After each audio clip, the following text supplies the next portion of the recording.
Today I want to talk a little bit about the concept of an establishment or the establishment.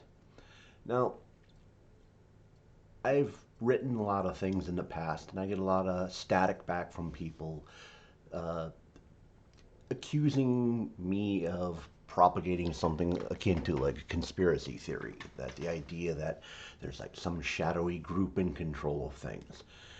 And really, that's not at all what an establishment is. So the reason we need to understand what an establishment is because if we want to know how government works and how history works, if establishments are key to that and we don't understand what they are, we don't understand how governments work, including our own, and we don't understand how history works. What an establishment is the natural way people organize. I'm sure this has probably occurred down to the earliest Bronze Age level civilizations. We've seen it appear in ancient history all the way to current. And what I thought I would do is present you with a more easily digestible image of what an establishment is by bringing it down to the local level.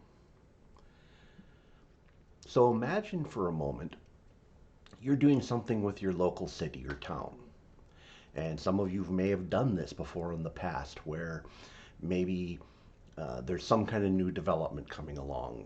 They're going to get rid of some green space that we're very fond of, or they're putting up the wrong business in the part of town where it's going to affect schools, businesses, your neighborhood, or maybe low cost housing is going in some place where it would be inappropriate.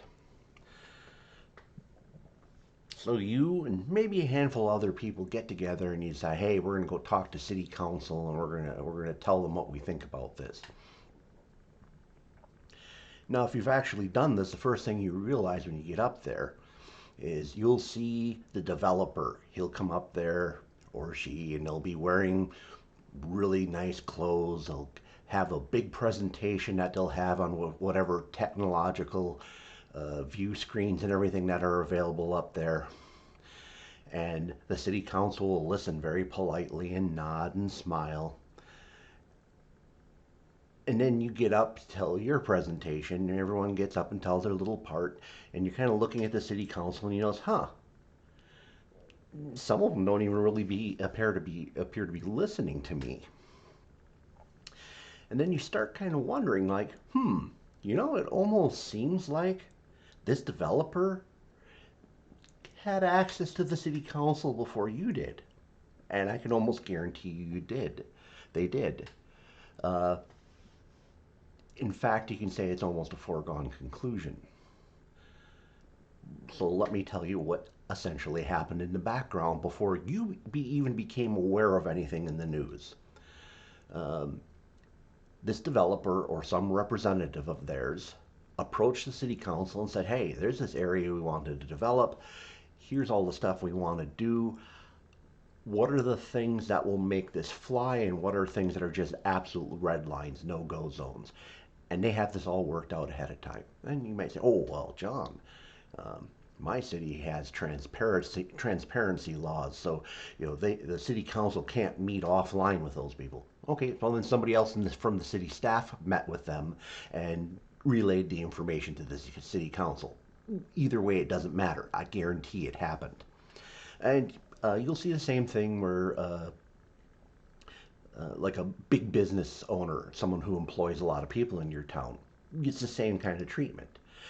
You can definitely tell when they come walking into the city council, it's not a situation where it's just like where you came in off the street and signed your name and you get your allotted time. They're the main event. So this is all known to them ahead of time. And here's the other thing.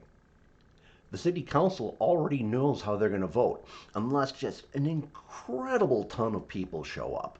And even then, it may not change their minds. But in general, the conclusion's already been made. They already know how they're going to vote. They probably talked amongst themselves.